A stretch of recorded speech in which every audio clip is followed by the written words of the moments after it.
Radio Libertaire, la voix sans Dieu, sans maître et sans publicité de la Fédération anarchiste. 24 janvier 2017, Yves Azouille.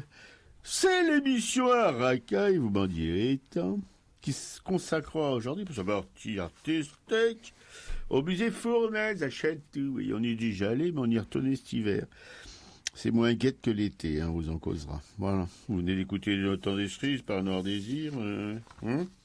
Sympa, hein, Noir Désir. Ouais. Et puis voilà, j'ai tout dit. On vous causera aussi, évidemment, dans le presse-papier de l'art distingué de se foutre du peuple.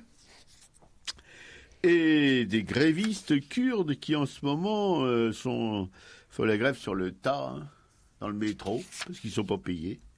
Voilà. Et c'est tout pour pour aujourd'hui et pour la semaine. Voilà, bonjour tout le monde. Je rappelle le numéro du studio, le 01 43 71 89 40 pour nous joindre pendant les pauses musicales. Voilà, fin de l'émission.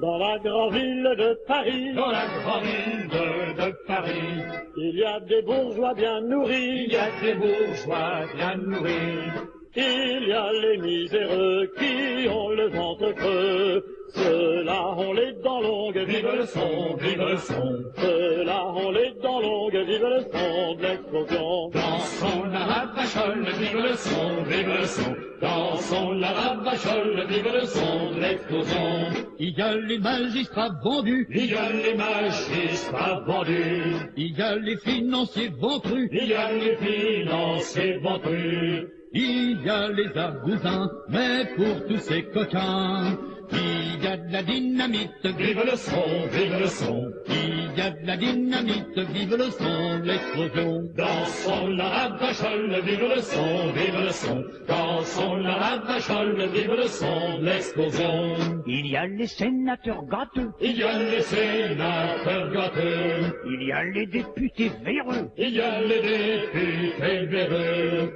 il y a les généraux, assassins et bourreaux, bouchés en uniforme, vive le son, vive le son, bouchés en uniforme, vive le son de l'explosion. Dansons la ravachole, vive le son, dansons la ravachole, vive le son de l'explosion. En nom de Dieu, faut en finir, en nom de Dieu, faut en finir. Assez longtemps geindre et souffrir, assez longtemps geindre et souffrir. Pas de guerre à moitié, plus de lâche pitié. Mort à la bourgeoisie, vive le son, vive le son. Mort à la bourgeoisie, vive le son de l'explosion. Dansons la ravachole, vive le son, dansons la ravachole, vive le son de l'explosion. La Ravachole, une chanson de Sébastien Faure. Oui, toujours d'actualité d'ailleurs, à part les explosions de la dynamite que nos camarades du 19e siècle utilisaient pour répondre à l'oppression. Mais c'est toujours les mêmes voleurs, quoi. On en a un exemple. Cette semaine, on va en causer. Alors, évidemment, j'oublie toujours, sur Radio Libertaire, l'émission à racaille, de donner un petit peu notre, comment dirais-je, présentation de ces missions qui se fait un regard en marche sur l'art et une dénonciation des sales coups de la politique politicienne. Et là, il y a le trop-plein. Une citation qui a un rapport certain avec le blabla les blablas de Piquet-Cou et de Ma Pomme ce matin dans le presse-papier. Les politiques sont, dans leur grande majorité, des voleurs d'espoir de pauvres. Ils font croire aux plus déshérités la possibilité de choses qui ne sont pas, et tout cela pour ramasser de quoi rouler dans des bagnoles avec chauffeur. Voilà, ça vous étonnera pas, plus que ça.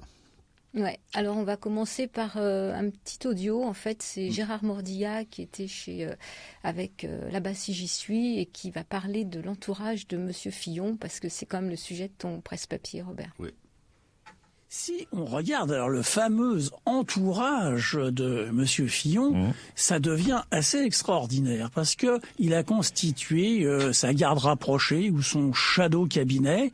Et un site s'est intéressé à tous ces gens. Le site, c'est BuzzFeed News, qui a fait un travail très très intéressant sur ça pour savoir qui étaient ceux qui sont assis autour de la table de François Fillon et qui le conseillent, là aussi, et vraisemblablement seront ministres. Alors, c'est magnifique parce que qu'est-ce qu'on trouve dans cet entourage ? On trouve Hervé Novelli, formidable. Oui, c'est connu ça. Oui, Novelli, ex-militant d'Ordre Nouveau, du Parti des Forces Nouvelles, passé par Occident, un des fondateurs du GUD, qui est un mouvement étudiant d'extrême droite, et qui a fait un passage par le Front National, même s'il regrette un peu d'être passé là, mais enfin, il ne regrette rien. Oui, parce que le Front National, c'est des mous. Hein, oui, c'est des mous. Au GUD, c'est des... Oh. Et d'ailleurs, lui avoue, et publiquement avoir comme mentor, comme figure tutélaire, un certain que je ne connaissais pas, Claude Armel, qui était un pro-nazi de la dernière guerre. Pour lui, c'est le grand homme. Il y a ensuite Valérie Boyer. Alors, elle, c'est la militante des racines chrétiennes de la France, c'est une grande admiratrice de Zemmour, c'est un soutien des chrétiens d'Orient. Les chrétiens d'Orient, c'est un mouvement d'extrême droite qui soutient les chrétiens d'Orient. Je poursuis le même objet à travers cet amendement 112 qui propose d'intégrer au premier alinéa de la Constitution ses racines sont chrétiennes. Pourquoi ? Parce que notre nation repose sur un socle culturel avec des traditions et des influences. Parmi ces influences, n'oublions pas le christianisme qui a profondément marqué les sociétés européennes contemporaines et leur constitution, aux côtés de la philosophie grecque et du droit romain, la Renaissance ou les siècles des Lumières qui s'en sont inspirés. Ce christianisme, c'est lui qui nous a permis d'envisager l'homme comme un individu à part entière, la protection de la dignité humaine qui repose sur ces valeurs chrétiennes. La France est certes aujourd'hui une république laïque, mais d'influence et de valeurs chrétiennes. D'ailleurs, sans le christianisme, il n'y aurait pas de laïcité, et la laïcité n'existe que dans des pays aux racines chrétiennes, comme la démocratie d'ailleurs. À côté d'elle, il y a Anne Méot qui est la grande... Cette Anne Méot qui vient, elle aussi, du GUD et d'Occident, quand elle était à Assas. Et de la même façon que Madeleine, Longuet et tout cela, elle s'est refait une virginité, si je puis dire, sous Giscard d'Estaing. Alors vient ensuite, bien sûr, une sorte de statue du commandeur, qui est donc Gérard Longuet, qui a toutes les médailles, puisque Occident, GUD, Ordre Nouveau... Il a un mérite, Longuet, c'est qu'il se cache pas de tout ça. Ah non, il revendique. Il revendique absolument. Il dit voilà, quoi. Il a même été, alors ça, on le sait moins peut-être, le premier rédacteur d'un programme économique du Front National. Ouais. Voilà. Il a fait ça pour eux, et donc, eh bien, soyons clairs, puisqu'il le revendique, c'est un néo-fasciste pur jus, et c'est la grande figure tutélaire. C'est un geste qui a fait beaucoup parler aujourd'hui, le bras d'honneur de Gérard Longuet. Le bras d'honneur de Gérard Longuet, une image que les téléspectateurs de Public Sénat ont pu apercevoir. Invité sur le plateau de la chaîne Public Sénat, l'ancien ministre de la Défense a eu ce geste déplacé en toute fin d'émission. Une réaction, selon lui, à une question d'une journaliste qui lui a demandé de réagir à cette demande de l'Algérie d'une reconnaissance franche des crimes perpétrés à leur encontre par le colonialisme français. Et interrogé un peu plus tard, l'ancien ministre de la Défense n'a pas renié son geste. C'est un mouvement d'humeur, un mouvement populaire, un mouvement généralisé. Il se trouve que l'émission était terminée et j'apprends que l'Algérie demande à la France qu'elle fasse repentance des crimes du colonialisme. Je trouve ça totalement excessif et totalement injustifié. Et donc j'ai ce geste qui n'était pas un geste de communicant, mais qui était un geste personnel d'un homme indigné. Alors ensuite, on a Patrick Stefanini, qui a été mis un peu en lumière, qui est donc le directeur de campagne de Fillon, qui lui aussi est un militant actif de la Manif pour tous, donc très chrétien, catholique, intégriste, et surtout très actif dans le mouvement Sens commun, qui est un mouvement là aussi très marqué à l'extrême droite. Oui. Bruno Retailleau. Il est opposé aux zadistes, hein. Là, il se bat comme un fou. C'est un copain de Philippe de Villiers. Mais oui, parce que vous savez comment il a commencé. Ben oui. Il a commencé comme cavalier au Puy du Fou. Voilà. Cet entourage qui est très intéressant, et on peut dire donc Monsieur Fillon est entouré, bardé, si je puis dire, de militants d'extrême droite qui d'ailleurs ne sont pas repentis. Et je crois que Madame Le Pen elle-même doit être jalouse de cet entourage, parce que je ne sais pas si elle en a autant et aussi titré. Voilà, c'était un petit peu pour vous mettre pour chauffer, chauffer la salle, voyez-vous. Bon, l'art distingué de se foutre du peuple, et ben voilà, une illustration particulièrement vivante de ce que nous prépare avec ses collaborateurs au passé chargé le camarade Châtelain de Beaussais-Fillon. Voilà. Alors bon, cet art distingué de se foutre du peuple est pratiqué par un nombre sans cesse croissant d'élus, dont ceux qui prétendent à la magistrature dite suprême. On voit pas ce qu'elle a de suprême, mais enfin bon, je préfère le suprême de Canard à celui-là, à celle-là. On pouffe dans les chaumières, particulièrement à Racaille sur Radio Libertaire. Surtout depuis que le très catholique et moraliste Fillon se traîne une casserole en forme de marmite accrochée à ses basques par le canard enchaîné. Alors qui se méfie le Fillon, parce qu'il dénie évidemment toutes ces accusations. Le canard ne s'embarque jamais sans biscuit dans des aventures comme ça, c'est qu'il a quelque chose pour la suite. Alors, tous ces haussements de sourcils, toute cette indignation feinte, ou pas d'ailleurs, parce que bon, de cet homme, je veux parler de Fillon en douce, voilà, ou Fillon par derrière, ne changeront rien à l'inexorable marche du temps. Voyez-vous, la rétribution d'un paquet d'oseille d'un coquet montant de 500 000 euros bruts pour un emploi d'attaché parlementaire refourgué à sa bonne femme, la châtelaine de Beaussais, une galloise, voyez-vous, qui a toujours gardé cet accent anglo. Voilà, un vache de tripe, ou une vache de tripe, ou la vache de tripe. Ouais, ces messieurs, dames, députés et sénateurs, se sont octroyés le droit d'embaucher leurs proches pour les assister dans leur rude tâche d'élus. Ouais, bon. On ricane encore un peu, là. En les rétribuant avec le fric d'une cagnotte de plusieurs milliers d'euros qui leur est allouée par les dites assemblées, voyez-vous, ils ont près de 10 000 euros, c'est 9 000 et quelques euros par mois pour rétribuer des collaborateurs, voyez-vous, des collaborateurs qui travaillent pour eux, pour l'Assemblée nationale, hein, pas pour aller planter des choux, aller, faire inaugurer des concours de tarte aux pommes. Autrement dit, qu'ils se sont votés, parce que vous oubliez que les députés se votent, hein, ce qu'ils doivent gagner. Qu'ils le méritent ou pas. Voilà. C'est comme ça, c'est comme si les employés, voilà, se votaient leur salaire, voyez-vous. Hein, on pense bien qu'un employé qui va se voter son salaire chez Citroën, quand il travaille à la chaîne, bon, il va se dire, bon, si je peux voter mon salaire, allons-y, allons-y. Et ça va déménager, hein. Je pense pas que personne qui peut se voter son salaire sera radin avec lui-même, hein. Bon.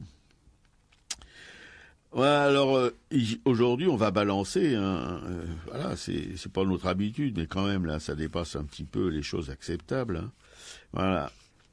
Nous ne sommes pas seuls à pratiquer le sport du balançage d'ailleurs, sauf que nous ne balançons que pour remettre à leur place tous les prévaricateurs et autres topasses politiques, patronaux, financiers, blabla, blabla, blabla, blabla. On vous épargne une longue liste de profiteurs. Bon, qui nous font... Alors, s'ils étaient profiteurs, ils fermaient leur gueule. Mais non. En plus, ils nous font la morale. Ils nous accusent, nous, les pauvres, de gruger l'État. Voyons. Chômeurs, précaires, bénéficiaires de minima sociaux, bouffeurs de médoc et d'arrêt maladie, qui foutent sur la paille la sécu, hein, bien entendu. Et avec tout ce qu'on leur met au cul pour vérifier. Mais pas... Voilà. On enquête à tout va sur les précités pour savoir s'ils méritent bien leur aumône. Voyez-vous, hein? Un chômeur, il n'est pas exclu qu'il ait à son cul, à ses trousses, des enquêteurs pour voir s'il est bien chômeur, ou s'il travaille pas au noir, ou si ceci, ou si cela, ou s'il est bien malade, ou s'il tire pas au flanc, etc., etc. Voilà. Mais évidemment, pas d'enquête pour ces messieurs et dames qui barbotent dans la fange du pouvoir. Là, non, c'est scandaleux d'enquêter. On voit bien avec les réactions que suscite l'article du Canard. Hein. Et ça commence très tôt, dans les mairies, les conseils départementaux, régionaux, partout où il y a de la maille à gratter sans trop se casser le dos, voyez-vous. Hein ? Quand ils sont pris, une rareté, ils s'entortillent dans le droit froissé de la dignité outragée, et avant de les faire cracher leur indignité, il y a du taf pour ceux qui enquêtent et jugent. On va voir avec le cas Fillon comment ça va se passer. Mais la casse-prison est rarement, elle aussi, occupée, ou alors dans des conditions VIP, on les met pas avec le commun. Hein. Voyez les récentes affaires concernant le bousbire sarkozien. Et le principal acteur de la pièce, toujours sur son vélo, sans se faire plus de mousse que ça, voyez-vous. Et il profite bien de sa retraite de président. Hein. La presse nous rabâche que non, ceux qui sont pris la main dans le pot de confiote, ce sont des cas rarissimes, car l'immense majorité des élus est probe. Autrement dit, est honnête. Hein. Ça, c'est les médias qui le disent. Hein. Sauf qu'on a une vague idée de la collusion de ces médias avec les puissants, qu'ils soient politiques, patronaux, financiers, puisque on sait maintenant que la plupart des grands médias, à leur tête, il y a des milliardaires. Hein. On ne va pas vous les citer, on en a marre d'en parler de ces cons-là. Voilà. Ils bouffent et picolent dans les mêmes rades, il n'y a pas de souci à se faire pour ça, et se rencontrent au dîner du siècle pour célébrer leur noce de sang, de sang, qu'ils pompent aux millions d'esclaves qui travaillent pour eux. Et le plus fort de cette histoire de cons, ceux dont ils s'abreuvent sont consentants. Bah oui, les cons votent. Ils votent pour eux, pour des pourris de fric. Voyez Trump et tous les guignols politiques de tous les pays qui font les unes des téloches. Qu'ils soient dénoncés comme aujourd'hui, le châtelain de Bossé et hier les autres ne dérangent pas grand-chose dans le paysage politique, parce que bon, on prend les mêmes et on recommence. Hein. Il a toutes les chances d'être le prochain président de ce foutu bled. Si ce n'est lui, ce sera le banquier qui a fait ses classes chez Rothschild ou la poissarde du FN qui attend l'ouverture. À croire que le peuple aime les odeurs fortes de pourriture que ces gens-là exhalent. Et pas pour de rire. Voilà, alors bon, on sait l'affaire, ces deux comment je sais pas comment on les a appelés, hein, ces pauvres gens là, pauvres châtelains, ils ont été entendus hier pendant 5 heures par les flics qui sont en charge de ça, voilà. Et ils en sont ressortis très contents, ils ont mis les choses au point, tout baigne pour eux. C'est meilleur. Alors on attend la suite, on attend surtout le Canard de demain, parce que j'ai l'impression qu'ils sont pas au bout de leur peine, ces deux oiseaux, hein, parce que je répète encore une fois que le Canard est rarement à court de munitions. Hein. Alors là, s'ils n'ont pas encore compris depuis le temps que le Canard dénonce de tels scandales et qu'à chaque fois que les gens daignaient être coupables, le Canard en mettait une couche, hein, alors ils sont vraiment, mais ils n'apprennent rien parce qu'ils peuvent pas comprendre, ces gens-là, que un jour ou l'autre, ils vont être quand même un petit peu perturbés dans leur manœuvre par la justice. Non, ça c'est pas possible, pas pour eux, pour les pauvres, les gens qui pointent aux assédiques, les gens qui sont à Pôle emploi, les mecs qui voilà, etc. Eux, oui, bah c'est normal. En même temps, c'est le peuple, il faut un petit peu le maintenir dans les limites de ce qui est acceptable. Mais eux, non, ils sont au-dessus de tout ça. On verra bien. Ouais, en plus, on peut rajouter l'histoire de ces deux fils qui étaient embauchés comme avocats alors qu'ils n'étaient pas encore diplômés. Et puis surtout, cette histoire de cabinet quand même, parce que Monsieur Fillon est effectivement un assisté de l'État depuis de très longues années, vu qu'il n'a jamais travaillé et qu'il est en permanence, qu'il a toujours été rémunéré par nos impôts et les deniers publics. Et il a ouvert un cabinet qui s'appelle 2F Conseil, donc 2F François Fillon, un cabinet de consulting. Et ce cabinet, les statuts ont été déposés 10 jours avant son élection, je crois, comme député. Parce qu'effectivement, on ne peut pas être député et consultant. C'est interdit par la loi. Donc, M. Fillon, qui connaît quand même où sont ses intérêts, a déposé ses statuts avant.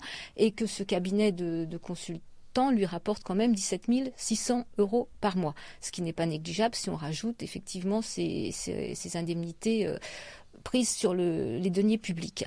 Et quand on a voulu fouiller un petit peu sur ce cabinet, et en fait, il est le seul salarié. Et alors là, on ne peut pas savoir avec qui il travaille parce que on suppose effectivement des conflits d'intérêts derrière tout ça, quoi. Oui, et puis il y a aussi l'histoire de sa femme, Pénélope, hein, qui a travaillé pendant 2 ans pour une maison d'édition, évidemment, comme je sais pas quoi, là d'ailleurs. Comment ça s'appelle, ce qu'elle faisait, une correctrice ou je sais pas, une éditoriale, bref. Enfin, un travail bidon d'ailleurs qu'elle a jamais exercé, et pour ça, elle a touché 200 000 €. Voilà. Donc, faut dire aussi qu'un château, ça coûte cher, hein, l'entretien, tout ça, avec tous ces hectares, toutes ces chambres et tout. Alors évidemment, bon, on n'en a jamais assez pour entretenir ce patrimoine immobilier, hein, et on voit que Fillon, il y a quelques années, déclarait qu'il gagnait 100 000 € par an, et que voilà, il habitait une maison dans la Sarthe, et puis voilà, aujourd'hui. Et l'histoire de ses enfants, c'est lui-même qui a dit qu'il avait embauché ses enfants parce qu'ils étaient avocats, et parce qu'ils étaient avocats, ils pouvaient l'aider en étant des attachés parlementaires. Mais manque de peau, à cette époque-là, ils étaient qu'étudiants. Alors, les mensonges sur les mensonges, sur les mensonges, sur les mensonges, on verra bien ce qu'il en sortira. Voilà, surtout à des gens qui nous font en permanence la morale. Ah voilà, parce que Fillon, qui se revend... Alors, ça aussi, c'est une chose invraisemblable, que personne ne relève d'ailleurs. Candidat à la présidence de ce pays, qui est un pays laïque et républicain, hein, il se revendique dans les tribunes comme un chrétien. Alors, non mais c'est hallucinant, quoi. On est dans... je répète, alors on reproche aux musulmans d'être musulmans, on reproche à ceci, à cela d'avoir des choses, comment dirais-je, alors, si on a une croix dans l'espace public, c'est pas bien, si on a un foulard, c'est pas bien, si on a une kippa, c'est pas bien, mais le mec qui va dire c'est pas bien, lui, il se revendique comme chrétien. Mais alors, en plus, je sais pas, malheureusement ou heureusement, j'ai été dans ma jeunesse proche de ces milieux-là, par ma famille et tout ça, et donc j'en connais un petit rayon sur la foi, sur toutes ces choses dont il se revendique. Alors je lui poserai une question, est-ce qu'il a vraiment compris la lecture des évangiles, hein? Parce que je lui rappellerai que Jésus, dont il se revendique, il revendique sa chrétienté, etc., était un terroriste à son époque. C'est pour ça que les pharisiens l'ont crucifié. C'est pas les juifs dans leur ensemble qui ont crucifié le Christ, c'est les élites, c'est les pharisiens, parce qu'ils dérangeaient ce mec-là, qui allait prêcher que c'était Dieu le patron et qu'il fallait qu'on s'aime les uns les autres et qu'on soit pauvres et que les riches étaient voués aux gémonies et tout ça. Voilà. Il reviendra aujourd'hui. Il y a un très beau poème de Rictus qui s'appelle Le Revenant, que je conseille à tout le monde. Que je conseille. Enfin bon, vous savez que mes conseils, hein, bon, vous pouvez en faire ce que vous voulez. Enfin, que vous pouvez lire Le Revenant de Rictus et vous verrez ce que c'était que le Christ. Voilà. Et Rictus n'était pas réputé pour être un calotin, mais enfin, il a écrit un truc, un dialogue entre le Revenant, c'est-à-dire le Christ qui revient, et un mendiant qui est dans la rue qui se les pèle, voilà, qui sera un SDF aujourd'hui, ou un sans-abri, ou qui couche dans la rue. Voilà. Et vous comprendrez ce que c'était que les évangiles, la parole du Christ, quoi. Je suis pas, depuis longtemps, j'ai oublié tout ça, je veux dire, mais bon, quand même, je suis quand même au courant. Et ces mecs-là, ils n'ont pas honte de se revendiquer, si vous voulez, d'un révolutionnaire terroriste qui prêchait l'amour entre les gens et la pauvreté pour les riches. Et voilà. Et donc c'est bien, encore une fois, on montre encore une fois comment ces politiques utilisent d'une manière abusive, mensongère et fausse des références qui n'ont rien à voir avec leur vie. Voilà. Voilà, alors à côté de tout ça, il y a quand même des salariés qui travaillent et qui se battent pour leurs conditions de travail et pour leur salaire. Donc la lutte de l'homme contre le pouvoir, c'est la lutte de la mémoire contre l'oubli. Ça, c'est une citation de Milan Kundera. Et moi, parce qu'on ne parle plus tellement des grèves, hein, dans les grands journaux, effectivement, les salariés en grève, personne n'en parle. Il faut vraiment aller fouiller dans la presse militante pour voir que des gens continuent de faire des piquets de grève, comme par exemple, effectivement, ces grévistes kurdes au métro Châtelet-Les Halles. Hein, c'est une station il y a un vaste projet de rénovation. Et bien sûr, c'est un projet qui fait pas peur à la multinationale Vinci. Hein. Partout où faut bricoler, Vinci est là avec tous ses sous-traitants.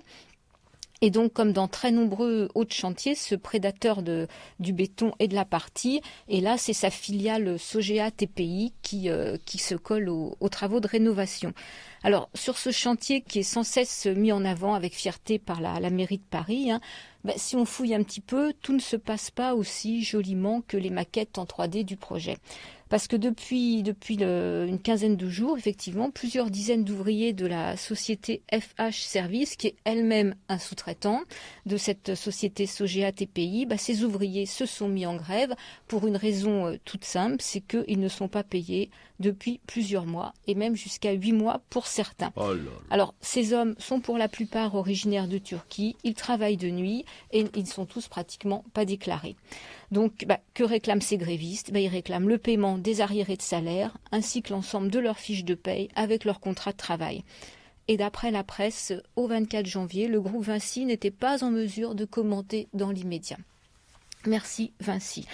À côté de cette grève des salariés kurdes à Châtelet-Les Halles, il y a aussi une grève qui dure, qui est la grève des salariés de la FNAC aux Champs-Élysées. Donc, ils sont à plus de 39 jours de grève et ils revendiquent une prime pénibilité parce qu'ils travaillent dans ce magasin qui est ouvert effectivement jusqu'à minuit. Et ce dernier samedi 21 janvier, devant cette FNAC des Champs-Élysées, il y avait des hommes sandwich qui avaient des pancartes et qui disaient 36 millions pour le PDG, Alexandre Bompard, rien pour les salariés. Voilà, ça fait 39 jours qu'un noyau dur d'une trentaine de personnes sur les 150 salariés se bat auprès de la direction pour obtenir cette prime pénibilité. Et un des grévistes qui est vendeur aux jeux vidéo, qui est élu au CE, explique qu'à l'exception de la direction et des cadres, dont l'effectif est d'environ 50, la majorité des employés en magasin soutiennent ce mouvement. Et qu'effectivement, s'ils ne sont pas tous présents sur le piquet de grève, il y en a plus de 70 parmi eux qui alimentent régulièrement la caisse de solidarité. Alors, cette prime pénibilité, elle doit compenser les difficultés que rencontrent ces salariés à travailler pour cette enseigne, parce que cette FNAC fait office de vitrine internationale. Elle est sur les Champs-Élysées et elle est ouverte donc tous les soirs jusqu'à minuit. Donc là, on imagine les plannings des employés qui ont des plannings en dents de scie, c'est-à-dire qu'ils peuvent travailler de 9h à 17h le lundi, après de 16h à minuit le mardi. Enfin, ils sont en permanence avec des changements de rythme qui ont quand même des conséquences sur la vie sociale et la santé. Et cette FNAC est aussi ouverte le dimanche. Donc ça fait plus d'1 an que ces employés réclament en fait l'ouverture d'une commission de suivi qui n'est toujours pas ouverte, et que cette expertise scientifique qui concerne les dangers du travail de nuit, aussi du travail le dimanche, donc dans un environnement de plus qui est pollué, puisque le sous-sol est privé de lumière naturelle. Donc il y a aussi une circulation très dense sur cette artère des Champs-Élysées parce qu'il y a une grosse affluence. Il y a cette pollution qui s'engouffre à l'intérieur du magasin, auquel on accède par des escalators, parce qu'il y a une grande entrée sur l'extérieur. Et il faut savoir qu'au sous-sol, la salle n'a pas de fenêtre et que des logisticiens qui travaillent au sous-sol, c'est-à-dire au -2, travaillent avec des cafards. Donc, après discussion, la direction était partante pour une mini-augmentation qui n'est pas du tout à la hauteur qui dépasse à peine ce qui touchait déjà. Donc, en fait, les salariés continuent de se battre. Et comme par hasard, là, le directeur souhaite fermer le magasin à 22h30, ce qui mettrait un peu fin à toute cette grève et planterait là les salariés, quoi. Donc voilà, on espère que tout continuera quand même dans la lutte et que ces salariés obtiendront satisfaction, quoi. Oui, voilà où on en est au XXIe siècle en France, à Paris, et puis en province, c'est la même chose, c'est partout pareil en France, voilà. On est une régression totale, des avancées sociales qu'il y a eu depuis. On va simplement se borner depuis la libération, avec le Conseil national de la résistance, et tout ça, ça part en quenouille, sans que les gens, semble-t-il en tout cas, en prennent vraiment conscience, puisqu'ils continuent à voter pour les guignols qui sont responsables de cette dégradation quand même assez assez prononcée, assez violente des droits des salariés, du pouvoir, enfin des droits sociaux, des droits syndicaux, etc., etc., etc. Voilà. On en est là, et les élections approchent et ils sont tous encore à se précipiter dans les bureaux de vote pour élire des gens qui, pour la plupart en tout cas, on est un peu réservé pour un ou deux, mais bon, sûrement pas à droite, à gauche, bon, c'est aussi la pagaille. Il y a un des postulants à la primaire de gauche qui a une bonne tête. Mais alors, faut voir comment tous les autres lui tombent sur la gueule. Enfin bon, restons quand même très méfiants par rapport à qui que ce soit. Mais c'est de voir la mobilisation qu'il y a contre lui, voilà, ça, à l'intérieur important. même de son parti, si tu veux. Tu vois. Et le point positif de toute cette élection de primaire à gauche, c'est qu'on a fait circuler des idées qui jusqu'à présent n'étaient pas complètement mises en avant, et comme cette histoire du revenu universel qu'il faut bien sûr redéfinir précisément, parce que des libéraux de droite se sont emparés aussi de ce revenu universel, donc il faut voir la mise en place. En tout cas, c'est important que cette idée circule, mûrisse petit à petit, et que d'autres s'en emparent efficacement, et qu'on arrive peut-être enfin à permettre aux gens de vivre décemment, c'est-à-dire de pouvoir se loger et se nourrir correctement et se chauffer en hiver, quoi. Sauf que quand on voit le tollé contre ce projet de présidentiel de Hamon, on peut se poser. J'ai vu ce matin aux infos là.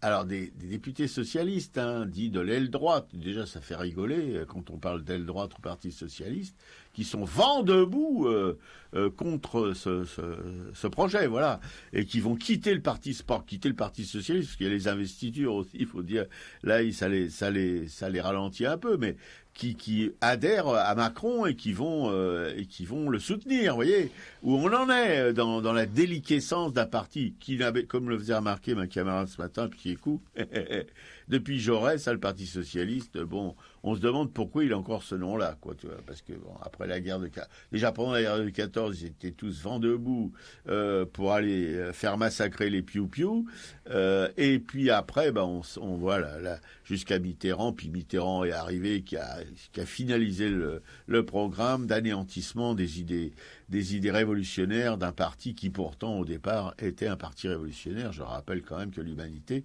c'était le journal de Jaurès. Bon.